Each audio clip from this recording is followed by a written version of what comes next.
I've been saying for years that MAGA is anti-American, and this is just the latest example because MAGA Mike Johnson has refused for over a month to swear in the new representative who just won the special election in Arizona.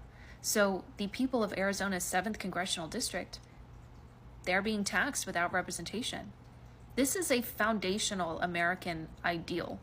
Like, this is what I mean when I say MAGA is anti-American, because they don't care about our institutions. They don't care about our fundamental values. All they care about is their side and winning and protecting their people that they are blindly loyal to. Because the only reason that Mike Johnson is refusing to swear in Representative Grijalva is because she would be the final vote on the petition that would force a vote on releasing the Epstein files.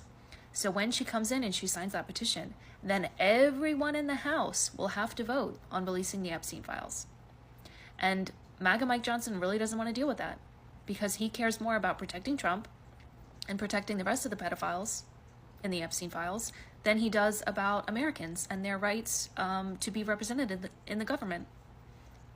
Because again, MAGA doesn't care about our foundational ideals. MAGA is anti-American. All they care about is themselves and Trump. When will they ever learn? When will they ever learn? This man has no loyalty for anybody, and you're going to hit your wagon and your career behind him. MAGA Mike Johnson. He is truly, truly the worst of the worst. You know, he's part to blame in his shutdown along with Trump and his fellow Republicans. Yeah, MAGA Mike refuses to do two things. Number one, bring the House back in session. And number two, swear in a duly elected member of Congress, Adelita Grijalva. That's right. Here in this country, the only time in history has a duly elected official not been sworn in yet. What do y'all think should happen to MAGA Mike? Let me know below. But let me ask you about Donald Trump. He said any Republican who votes for this deal should be ashamed of themselves. You've said you speak to him frequently and that you've discussed this deal with him, quote, at length. Is Donald Trump calling the shots here, Mr. Speaker? Of course not. He's not calling the shots.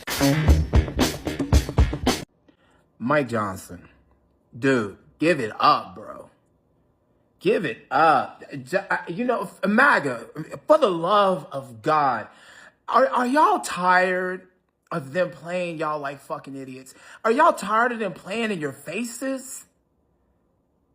Mike Johnson has consistently sat up here and tried to convince y'all day after fucking day that the government shutdown lies at the feet of the Democrats. Now his latest lie as of today is that the Democrats control the government.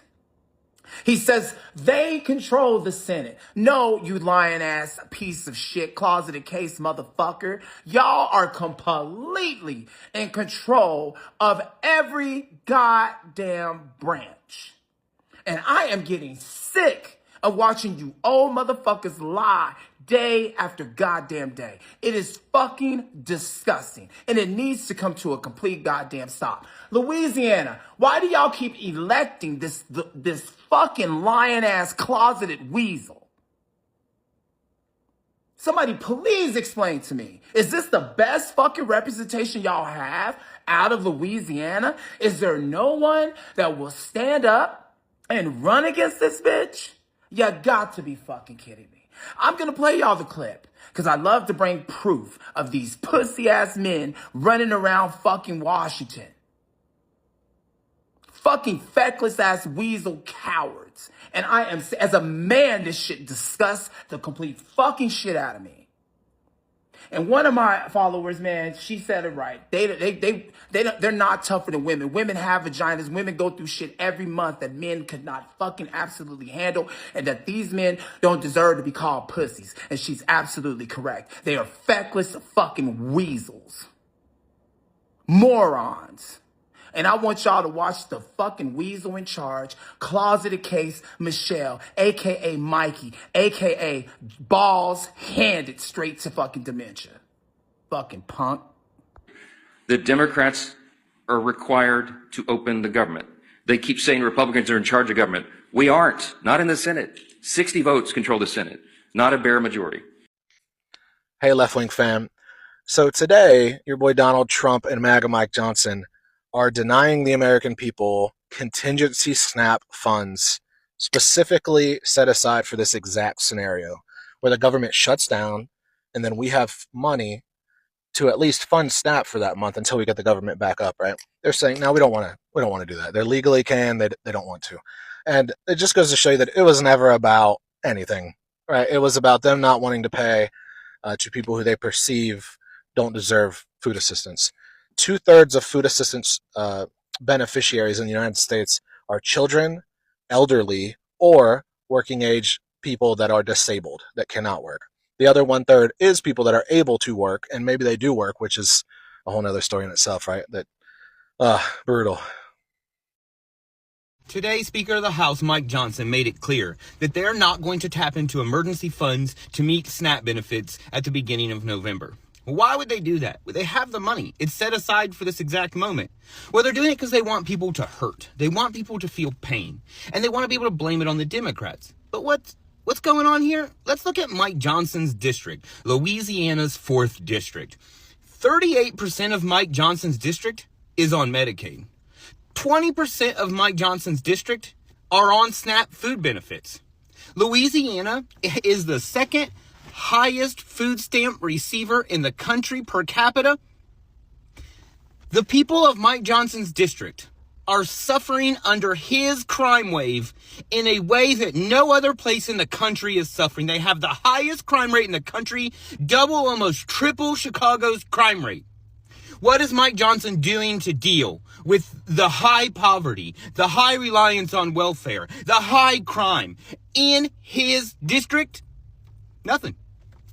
Fuck, I have some really serious news. I have to sit down to tell you this one because this is very solemn. Mike Johnson, you might know the name.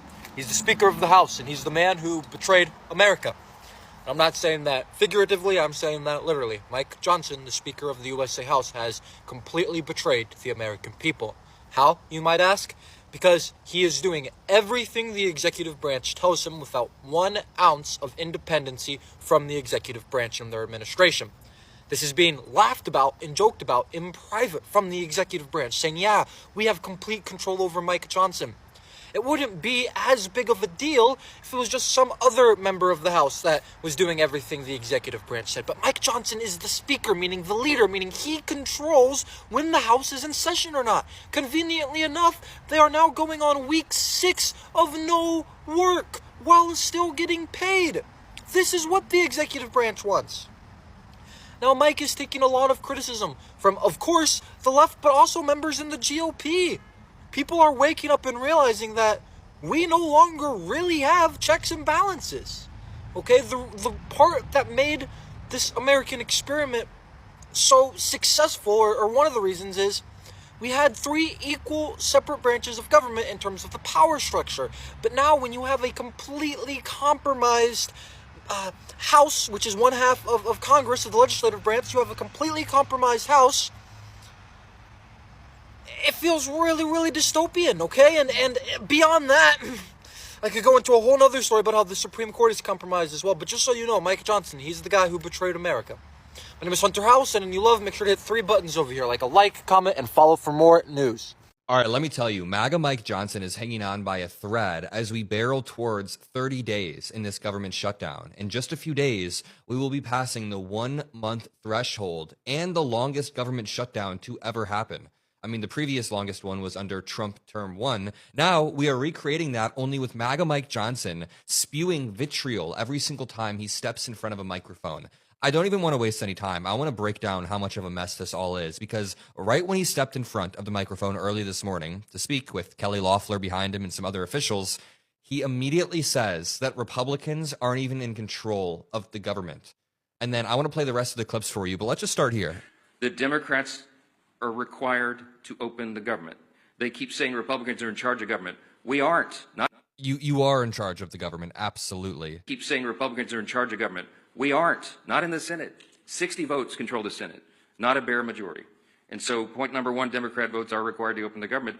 As Melanie points out in this, House, Republicans control it. Senate, Republicans control it. The presidency, Republicans control it. The Supreme Court is absolutely objectively more Republican right now. What Mike Johnson means is that billionaires and Trump's corporate donors are in charge of the government. I mean, he's trying to say that due to the 60-vote filibuster, they're just not in charge of the government. But I think that proves that they're just awful negotiators. If you claim that you have 53 Republicans who are aligned and you can't just negotiate or speak to 7 Democrats and get them on board, do you know how many moderate Democrats there are in the Senate? Do you know how many Democrats in the Senate are quite literally just basically moderate centrists? We complain about this all the time. These people would totally be willing to sign on, but they're not opening the door for any sort of negotiation. It gets even worse. In this next clip, Speaker of the House Mike Johnson just tries to rant and ramble about how Democrats are Marxists and we're trying to please the Marxist base. He thinks that you all watching this video right now are literally Marxists. Like every single Democratic voter is just some communist who wants everything to be destroyed. I think we all want a better country. We want a happy, stable country for our families. We want to make sure that we're safe, that crime is low, that vulnerable populations are protected and not punched down upon from the people in the highest positions. We want to make sure that wealth is redistributed, not in some Marxist fantasy, but in ways that countries have done before, like countries over in Europe. But Speaker of the House Mike Johnson is trying to villainize the other side. And honestly, it's because he's hanging on by a thread. Really quickly, the Arizona Attorney General just sued Speaker of the House Mike Johnson for failing to swear in Representative Grijalva, who would be the 208. A new week and more, MAGA Mike humiliating himself. He goes through this humiliation ritual every morning now. Donald Trump puts him up to it. He goes and does these horrific press conferences where he makes things worse for the MAGA Republicans as they're on vacation during this disastrous government shutdown. So MAGA Mike goes on to say that the reality is that the Republicans don't control government. It's the Democrats who control government right now. That's why this is taking place. Democrats are running government. Here, play this clip. The Democrats are required to open the government. They keep saying Republicans are in charge of government. We aren't. Not in the Senate. 60 votes control the Senate. Not a bare majority. Oh, so you don't want, wow, all this time, Donald Trump ruling like a dictator, but the MAGA Republicans claiming they control everything. Now, during the shutdown, Democrats are the ones, I mean, you can't make this stuff up. Then MAGA Mike Johnson says that, he's asked by Manu Raju, so why not just bring the Republicans back to the House? Why not just bring them there so there can at least be discussions, or you can at least pretend to be working in Washington, D.C. These members are getting paid. How about you just show up to your job in D.C.? Here's what MAGA Mike says. Let's play it. Yeah, so we're evaluating this day by day. The House did its work. I've said it over and over and over. And the most important thing is to get the government open. It's the number one priority and number one responsibility of Congress. And the Senate Democrats have chosen not to do it. We think that is paramount and of paramount importance to everything else. There is plenty of time in the remainder of the calendar year to do all the things that are the must-pass pieces of legislation and all the negotiations that I referenced earlier today. And we are anxious to get everybody back to regular legislative session. But there cannot be a regular legislative session so long as the government is closed and Americans are feeling so much pain. We won't do that. Now, in the meantime, Republicans, I don't know what the Democrats are doing other than publicity stunts, but I can tell you the House Republicans are doing some of the most meaningful work of their careers. They're in their districts working around the clock with their constituents.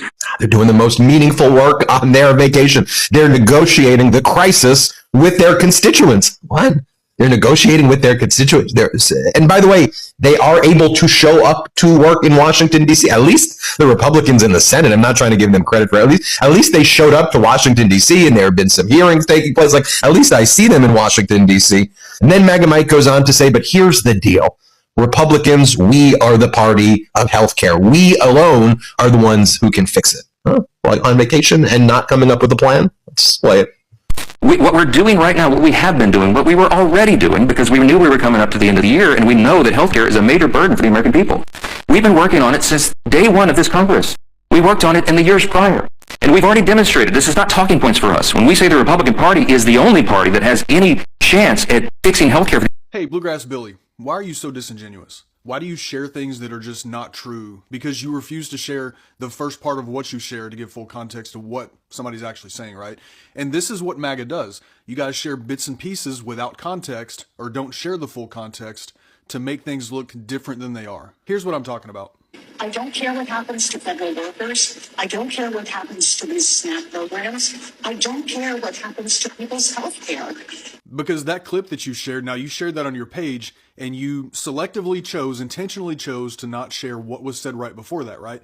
And this is how MAGA gets their information. This is how they form their opinions based on half-truths or just flat-out lies. And I don't care that you shared just somebody else's post. You have a responsibility to research what you're sharing and make sure that you're sharing factual information. Since you don't like to do that, let me do it for you. So is Senator Fetterman wrong? I believe that we are in a situation here where if Senator Fetterman sees no difference in how this administration is approaching this budget and acting lawfully and constitutionally and putting the needs of the American people first, and any other administration, I certainly disagree with him about that. Because what we're seeing here is a Speaker Johnson in the House. When we said we have opposed this budget at every single point. But let's not shut down government. Let's come together and talk about this. His response, he had shut down the House. He has shut down the House and said, I simply don't care. I don't care what happens to federal workers. I don't care what happens to these SNAP programs. I don't care what happens to people's health care. That was the full context of what she was saying. Now, before any of you say, well, you didn't share the full thing either, you're right, because it would make too long of a video. But I do have the full interview here, so you can click here. And then you can click here to watch the full interview. Bluegrass Bill, or Bill Bluegrass, Billy Bluegrass, whatever your name is, I know that you wanted to share that clip because it points to a specific narrative that you heard and you agree with and you believe, but it's just bullshit, right? If you don't share the full context and don't share full facts, then you're really doing everybody a disservice and you make yourself look stupid. Your post is exactly what we mean when we say MAGA is low information voters, because you guys only see half. Maybe try to do better and share the truth. Do you remember when President Trump randomly went to Walter Reed Medical Center a few weeks ago? I reported on all of it in this video. Well, it was strange at the time because that was Trump's second trip to Walter Reed this year. Presidents normally only go there once a year for their annual physical. Well, today, while on Air Force One during his trip in Asia, Trump revealed something new about that doctor's visit. I did. I got an MRI. It was perfect. Yeah. I mean, I gave you the full results. We had an MRI, and in the machine, the whole thing, and it was perfect. Yeah. Can you say what in particular? You could ask the doctors. In fact, we have doctors traveling with us, but I think they gave you a very conclusive. Nobody has ever given you reports like I gave you. And if I didn't think it was going to be good, either I would let you know negatively, I wouldn't run, I'd do something. But the doctor said some of the best reports for the age, some of the best reports they've ever seen. Surprise!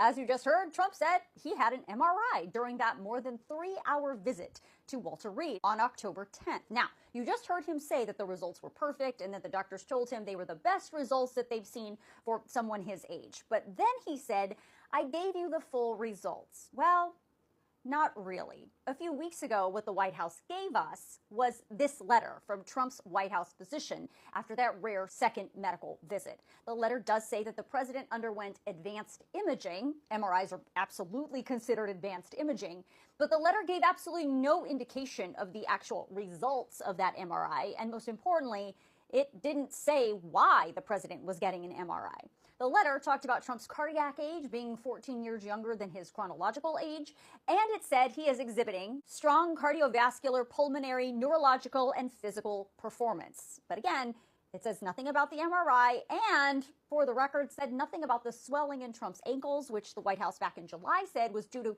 chronic venous insufficiency, and it made no mention of the bruising on the tops of Trump's hands, which is clearly still being covered with makeup. Now, back in July, the White House said that bruising was caused by excessive handshaking. Now, this MRI is raising some new questions about Trump's health. Of course, he is 79 years old, and it is possible now that the president himself mentioned this MRI, the White House could release more information about what's exactly going on. Okay, so y'all remember how Maria Machado won the Nobel Peace Prize and we were all like, oh, thank God. Like, yay, Trump didn't win it. But then 30 seconds later, she turned around and came out the other side of her face and was like, oh, but I want to dedicate this to you, Trump. You're amazing. Okay, so that made me be like, hold up, tap the brakes. Everybody out of the car. And y'all, no. If you want to hear my working theory about why Trump is starting a war with Venezuela and how Maria Machado is at the center of it, keep watching. I'm sure it will come as no great surprise to y'all that every time the United States says that we're spreading democracy around the globe, whoever we're spreading it to is sitting on a giant pile of oil. Venezuela is the next target. And FYI, this isn't just about cheap gas prices. But let's talk about what's at stake here. Venezuela is sitting on the single largest oil reserve in the world, like 304 billion barrels, as opposed to the United States has 70 billion barrels, and Saudi Arabia has about 260 billion. So yes, that means that Venezuela is sitting on the largest reserve of oil in the world, which means that whoever has control over Venezuela's oil has control over the global oil reserves. And for decades, those refineries in Louisiana and Texas principally were refining oil all day long, right? Just keeping a steady stream of cheap gas coming to the United States. Millions of barrels from Venezuela. But in the early 2000s, Venezuela's president, Hugo Chavez, changed everything. So before Chavez, U.S. oil companies like Exxon, Mobil, ConocoPhillips, they basically ran the show. Venezuela's oil company, which is known as PDVSA, is technically state-owned. The foreign companies were the ones making all the money. This is before Chavez. And a lot of those oil projects were basically paying like 1% royalties. So for example, that would be like, let's say I have to make a huge batch of cookies, but my oven is tiny, so I don't have enough side, right? So I rent your oven and I bake all my cookies there. I sell that batch of cookies for $100. I keep 99. This is what the US oil companies were doing. And I give you $1 in royalty. That's what the US was doing to the Venezuelan oil company. And this is what happened in Venezuela for decades before Chavez. And in 2007, Chavez came in and said, no, we are not doing this anymore, okay? And he told all those foreign companies, you're going to give us 60% of the royalties. You're going to give Venezuela back a 60% ownership stake in all of these oil projects. And that's called nationalization, right? When a government takes control of an industry so that they can keep the profits inside of the country. Oh, when I tell you these oil companies had a damn fit, because of course they were going to lose billions. Exxon sued for like 12 billion. It's a big old mess. And Washington, D.C. never forgot about that. Oh, don't worry, I didn't forget about Maria.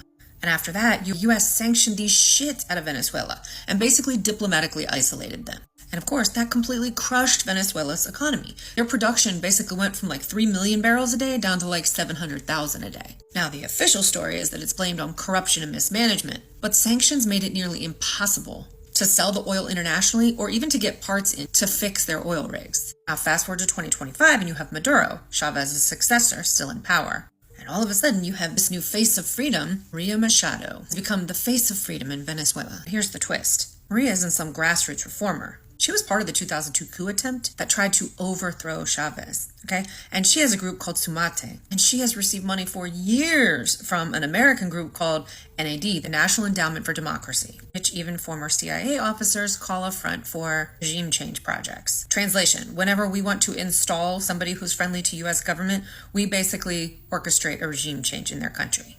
Now, because of Maria's role in that 2002 coup attempt, she's been banned from running in Venezuela. So if she ever takes power, which is what she's angling for, it won't be through a normal election. It'll be through US-backed intervention. Which brings us to the week that Maria Machado won the Nobel Prize. And that same week, Trump greenlit covert CIA operations in Venezuela. Troop deployments in the Caribbean, and all under the guise of fighting drug traffickers. You know, you guys have seen us. We've been blowing boats out of the water because, you got to create the story. As usual, the United States is selling it as restoring democracy, which is hysterical because we don't even have democracy here at this point.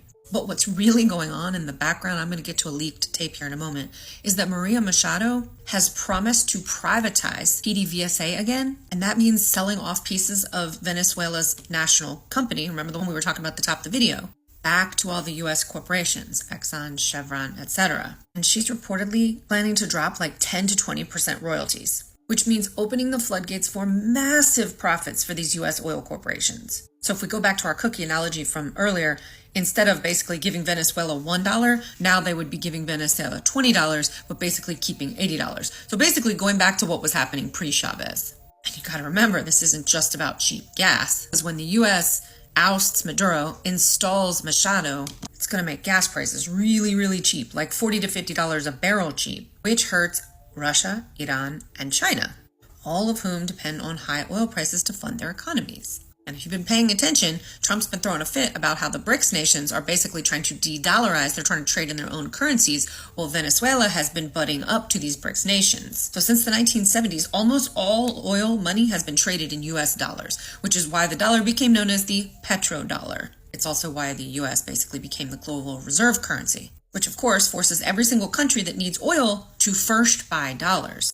which keeps the US currency strong and gives the US enormous control over global finance. So when the US saw that Venezuela was starting to sell oil to China, Russia, Iran in various currencies other than the dollar, of course, this cannot happen. Because if oil stops being sold in dollars, the entire foundation of America's global power goes away. So let's connect the dots. Venezuela, biggest oil reserves on earth. And don't think this is speculation, because Machado got caught on a hot mic, Maria Machado, saying to Don Jr., Trump's son, forget about Saudi Arabia. We have more oil than them, and we are going to open the markets to America. So you have Machado, a pro-U.S. politician, ready to privatize PDVSA and reopen the oil taps. And of course, Trump's military anti-drug buildup as the cover story for regime change. And the Nobel Peace Prize is just a nice little bow on top that makes Maria Machado look like a freedom fighter for democracy instead of someone orchestrating an oil grab for America.